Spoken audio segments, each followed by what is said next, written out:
We are live. This is Literary Roadhouse, one short story once a week. I'm Gerald. I'm Rami. And I'm Anais. And today we're going to be discussing Enough for Me by Becca Krock, which was featured in Carve magazine summer 2018. Yay, Carve magazine. If you've not had a chance to read the story, pause the podcast, go read the story, then come back to us. This is a story of a young woman who has a strange life, and she meets a boyfriend at a party, and they sort of have a peculiar relationship, which means that they spend time together, they sleep together, but they don't do much else. So it's a boyfriend girlfriend relationship, but not. And she lives with a number of flatmates in this building, and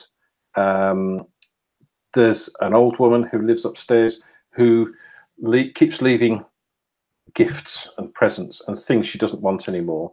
And she leaves a present of 2 rats, which the main character takes on board, and she tries to look after them, and things happen, and then it's a strange story. It sort of ends, but then doesn't end. So it's not a very good summary. I apologize for that. But yeah, as you were giving the summary, I was like, first of all, don't call him her boyfriend because he will get mad. Remember? Yeah, I know. I mean, he is her boyfriend, but do not call him her boyfriend. Don't do that. Yeah. So, Rami, what did you think of the story overall? I really didn't like it. Just, I don't know, just, it sounds very melancholic, and just, yeah, it's a downer. Yeah. Mm-hmm. Yeah, it's true. I've got quite a few notes. Dark and broody is one of the notes I have. It's one of those stories that sort of has very little positivity about it. And it's strange because the writing is great. There's some great phrases and some great metaphors in there, but it seems to me like the author is trying too hard to be too clever, and write a clever story. And for me, it doesn't really work that well. Yeah, so I wouldn't call it dark in my reading of it. I'd call it more like neurotic. Like it's mostly about the neuroses of this character. It starts with her whole in her tango classes. She liked when her partner wasn't there so that the instructors could lead her around. And that at the end of the day, that's how she is with all relationships. She wants to be led around by somebody who's good enough for the 2 of them because she's basically a wet blanket. Like she goes to parties, says wrong, disagreeable things, is a little awkward, and pretty much just wants to be led by a guy, even when that guy sucks like Mark. So to me, it was very neurotic. And the story for me, if I was trying to find the arc of it, it's how the main character becomes a little more confident in herself, just marginally, and is slightly less neurotic, maybe. But with that said, what I liked about it was the way that the author describes characters, introduces characters, was just so sharply drawn, realistic. Like the quality of the writing is so good. There's like 2 passages where she's introducing how June, the main character, and Mark met at a party, and who Mark is, and how he's like that kind of guy where like he's like turning everything into a morality question. All she says is, "What are your plans this weekend?" He's like, "Who lives with plans? Got to be spontaneous." And she's like, "Oh, here's everybody. We're in San Francisco. Here's everybody who works in tech." He's like, "Ugh." He's a tech journalist and he hates everyone, And then she's like, "Oh, I hate burners. People who go to Burning Man." He's like, "Yeah, I go every year to hate everyone around me." Right? So she draws this very well, and it's like, I know that guy. I've seen that guy. I've met that guy. So there's just a way in which I love that, like the feeling that I got when I was just like, that guy is real and he sucks. I don't know about the rest of the story, though. I thought there's another great line. It says, "My roommates took me along to parties where the only things anyone talked about were their bicycles and their commutes." Yes, It's the a writing's great so line. good. Yeah.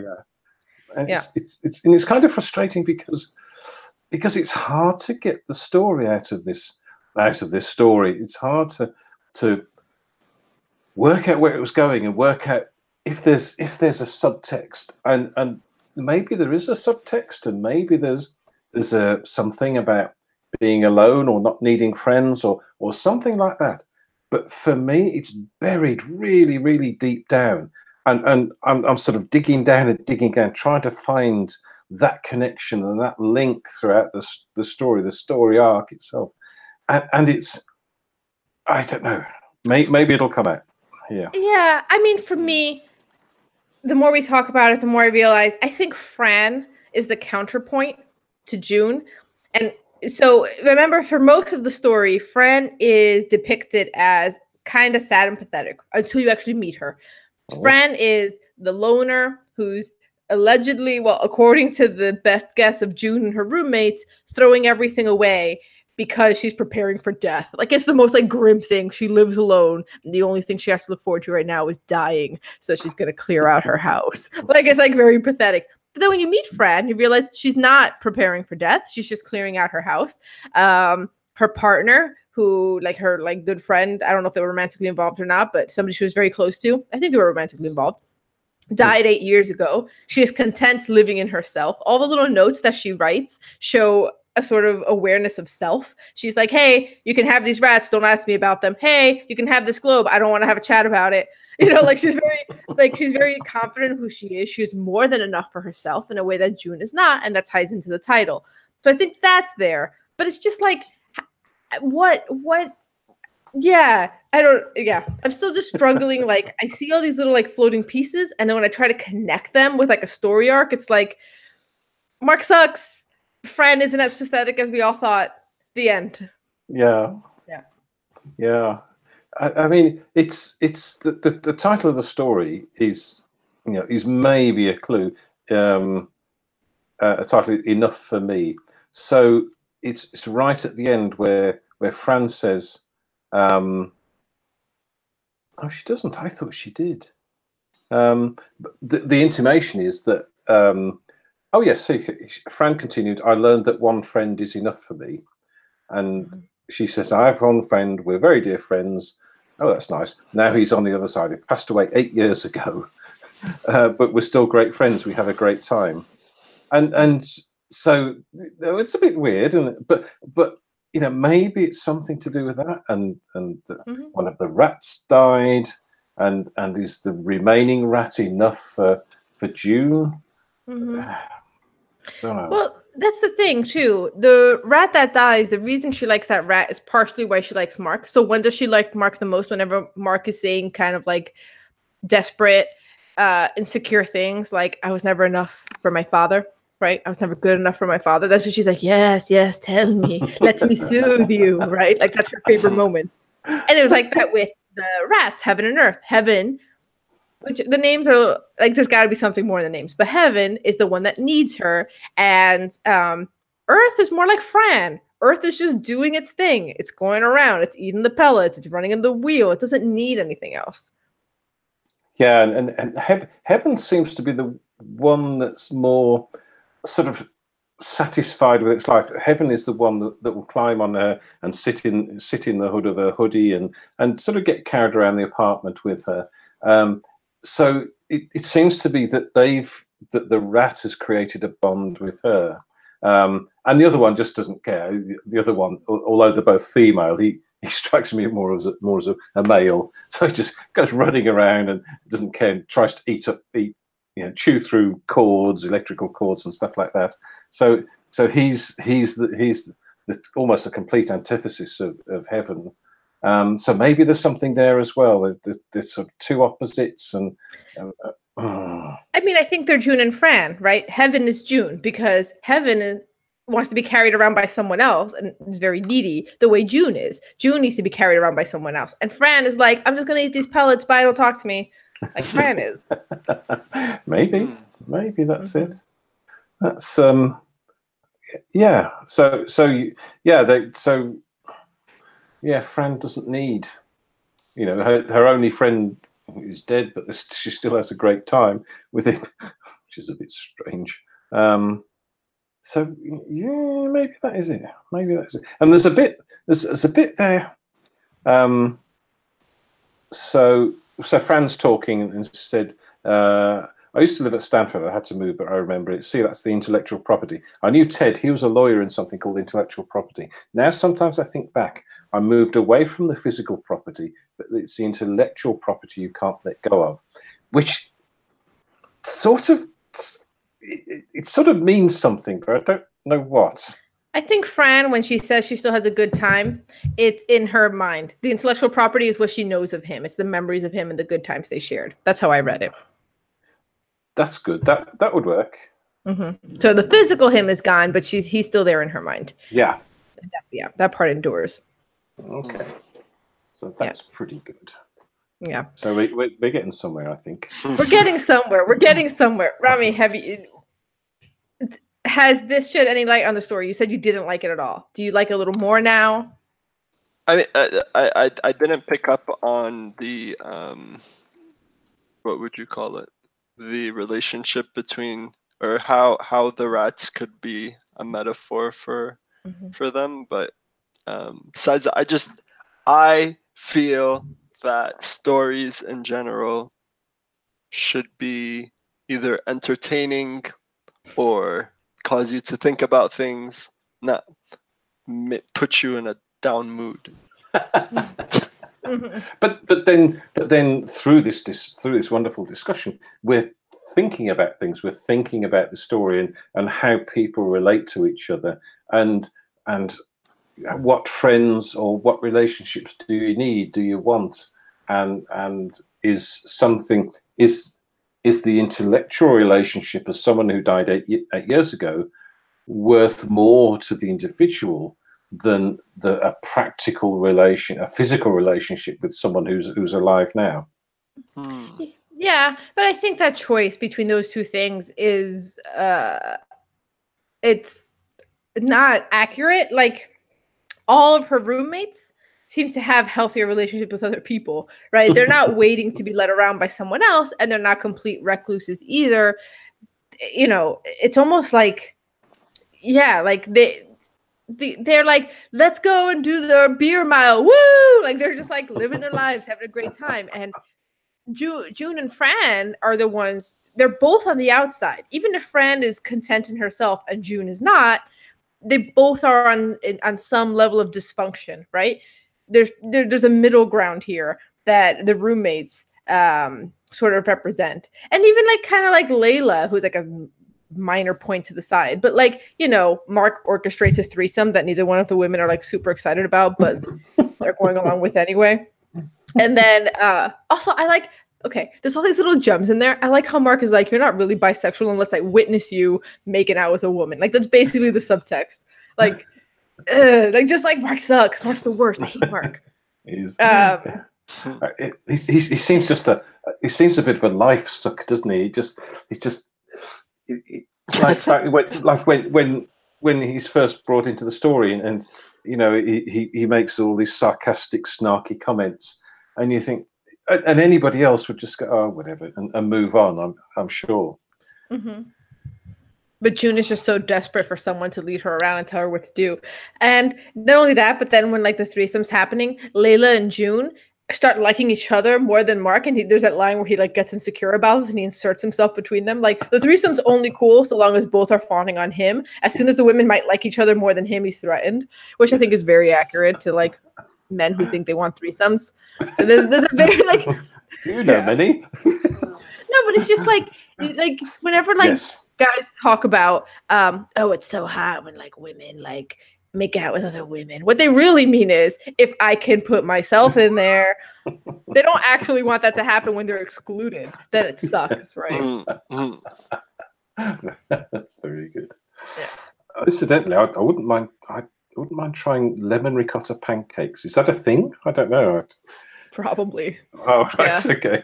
I mean, it's not a thing, but it probably exists at some brunch place. I'm pretty sure. There's so many brunch places that get fancy. There's this one brunch place that I like that has fancy grilled cheese.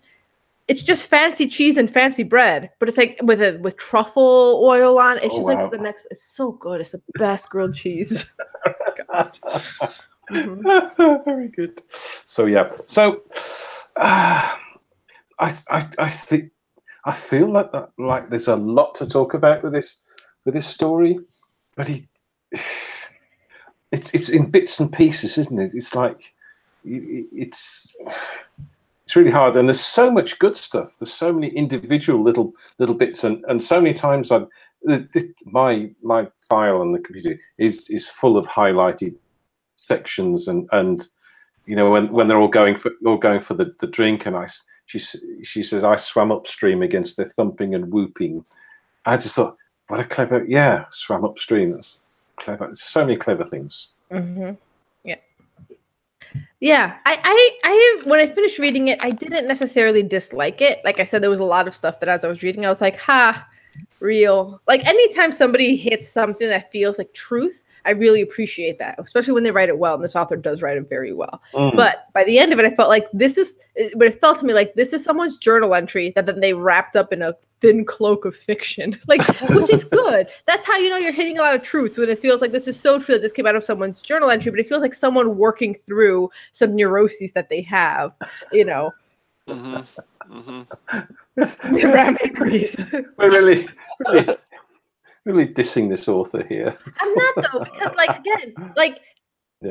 it's still hard to do this. It's still hard to do this very well. It's just by the end of it, it's like I feel like June is learning something from Fran, and as she's learning something from Fran, she is comfortable ignoring Mark, who she normally cannot say no to or ignore.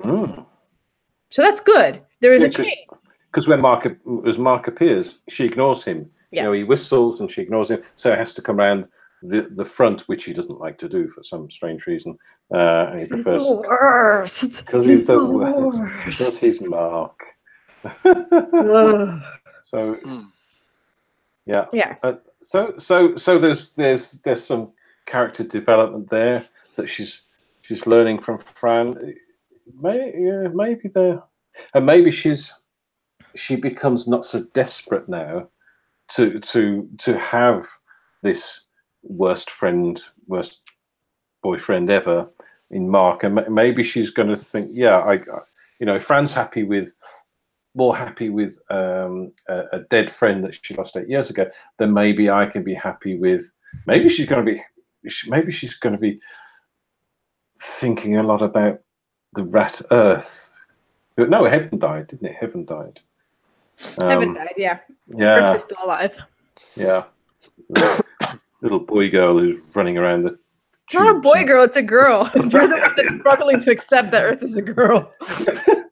But because he acts just like a boy does. It's just according to like gender stereotypes, sure. Sorry. Though I will say to your point, so we actually had some pet rats growing up, not one at a time, but the boys were not as cuddly as Harriet. We had one girl and two boys, and Harriet was the best. Harriet, you pick her up, she'd sit on your shoulder all day. She and my dad bonded intensely, so my dad would be at like his computer, like playing video games, and Harriet's just like watching the whole time and leaning against him for warmth, and he would like give her like little like fruits and stuff. Whenever he would go down in the morning to get coffee, he'd pick her up first from her cage. She'd just like hang out with him. Rats are good. Yeah. No avocado pits, though. No avocado pits. Also, rats, they learn their names. Harriet would come when called.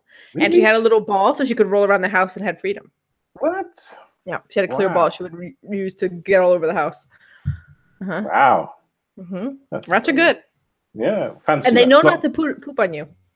Yeah? That's really good. Fancy rats are good. I don't think the ones that live outside are very good, but... Fancy rats. Yeah, these are all fancy rats. Fancy rats are the ones that can rat circuses and stuff. Rat circuses? Yeah. What?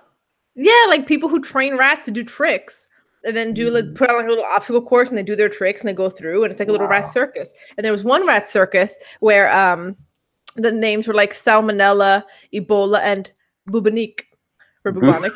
Bubonique. Oh, Bubonique. Oh, Bubonique. very good. Yeah. Wow. We could have ended with a game about rats. That would have been interesting. Maybe. Yeah. Yeah. There's I don't know if it's apocryphal, but there's a something that people say in London you're never more than 10 feet from a rat or something in the sewers or stuff. But I think that's made up. Probably true in New York. Yeah, and it's certainly not a rat like Heaven. That's a cute one. Or Harriet. Yeah. Harriet, Yeah.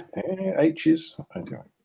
Looking for too many connections here. It's just Harriet's not in the story.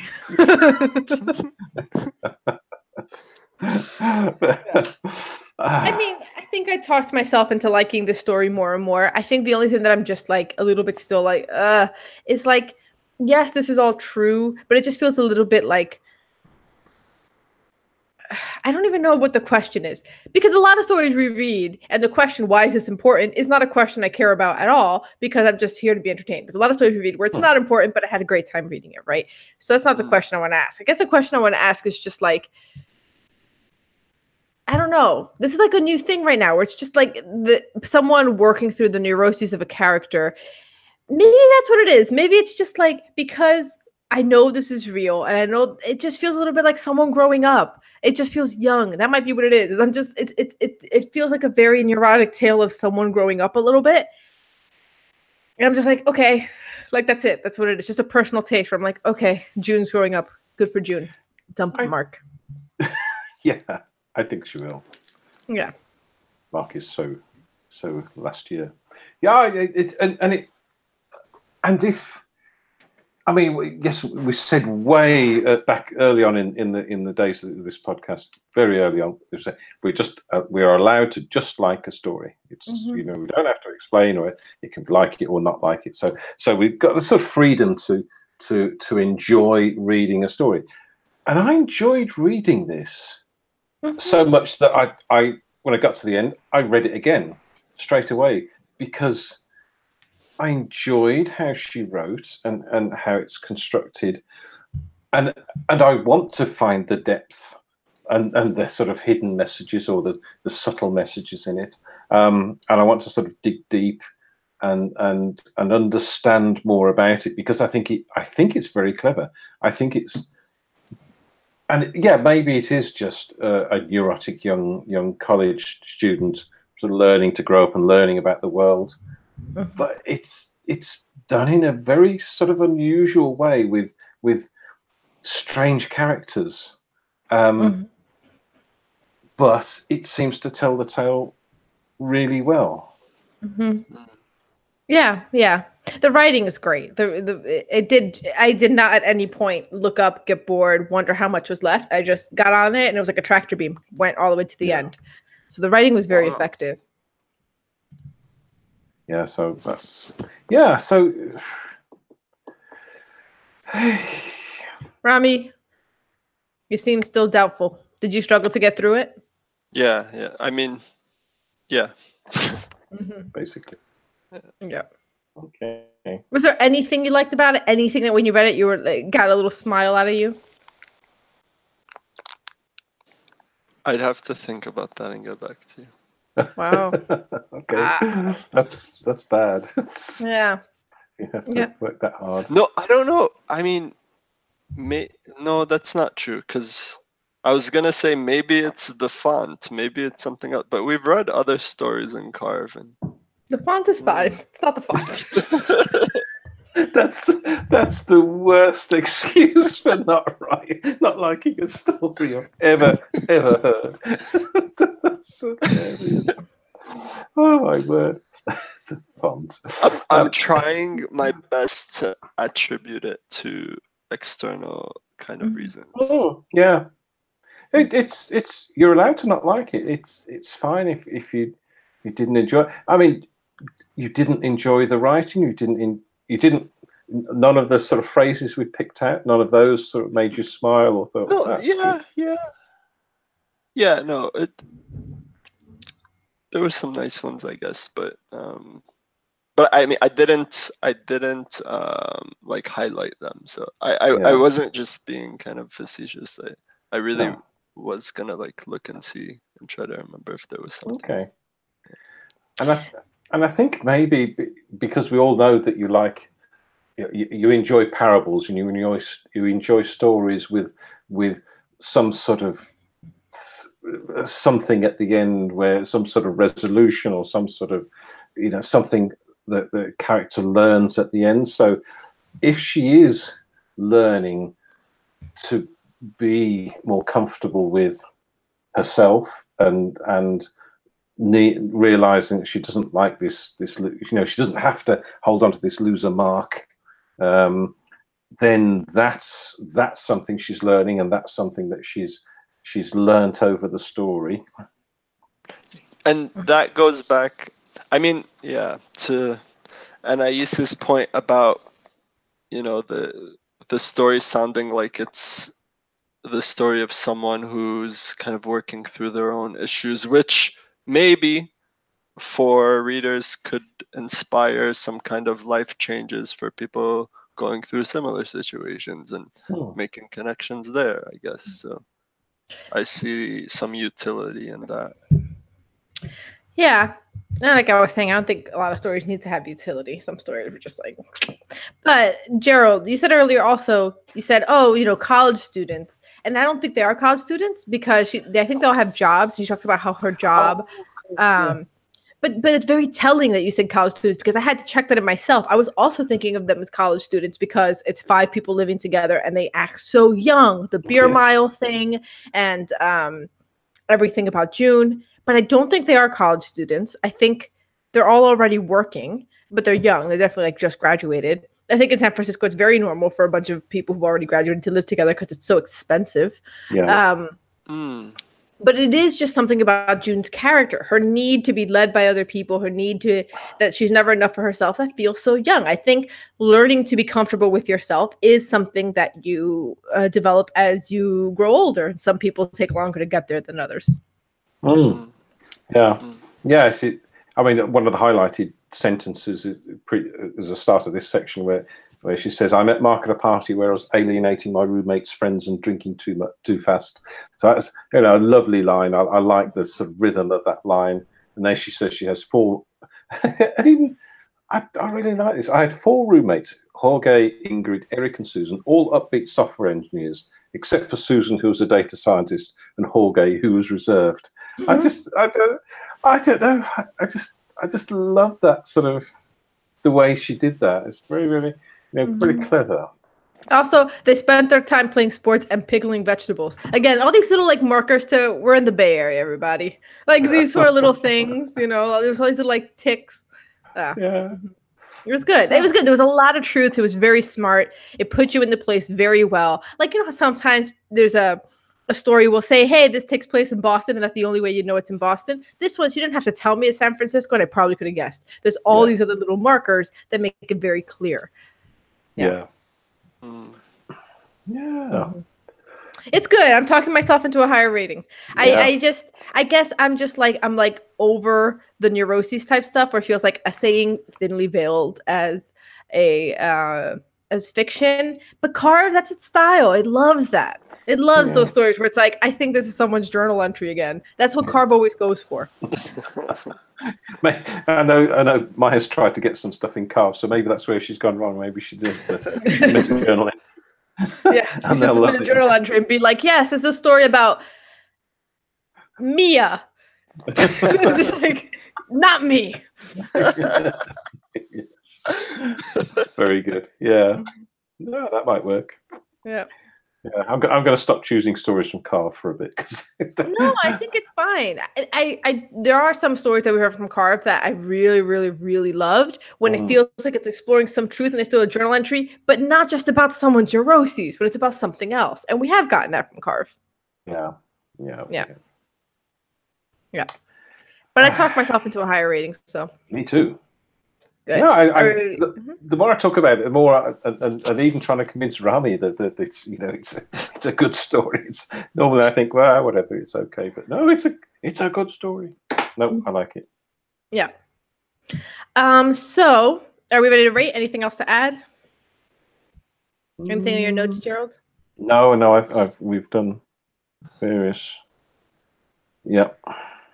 I think we did this story justice. I think we did. I did, and I think we talked longer than we talked for Ray Bradbury. In your face, Bradbury. Yes. Well, that's the point I was trying to make of Ray Bradbury is because so this one's like hyper focused on character. Ray Bradbury was hyper focused on plot, and yet when you're hyper focused on character, it does give you more to chew on because when you're hyper focused on plot, I guess what happens is it's like this happened, and this happened. What a twist! Goodbye, everybody. That's you know, yeah. Where with character we can talk more about who these people are, why they feel so real, how much Mark sucks, which is my favorite. He sucks so much. He's the best character, isn't he? Because he's so downbeat. He's annoying. I would say. Yeah, I was gonna say if I were to rewrite this into a parable, it wouldn't be about June growing up. It would be a cautionary tale against dating men like Mark. Yeah, I think so. I think it's probably a good idea. Mm-hmm. Don't date Mark, everyone. If you date Mark, you're just gonna be unhappy. Also, like how aggressive he was. She's like, "Oh, what are your favorite like taquerias, taco places?" He's like, basically like, "That's too intimate. We're not gonna live our lives together." Like, suck, Mark. Especially because the minute she's not hanging off his every breath, the minute she doesn't come as soon as he calls, he's like, June. Oh my God. Because he needs that. He needs to have somebody who like does everything he says. Yeah. God, he's the worst. All right. Ratings? Yeah. I was quickly going through the story to find, I think Gerald had asked me if there were any lines, and yeah, I couldn't find. So I'm gonna give it a 1. Wow. Rami. Wow. Rami, when you don't like something, you really don't like something. Rami, who hurt you? Oh, I know. Wait, were you in Noble's class in high school? Yeah. Okay, that's what happened.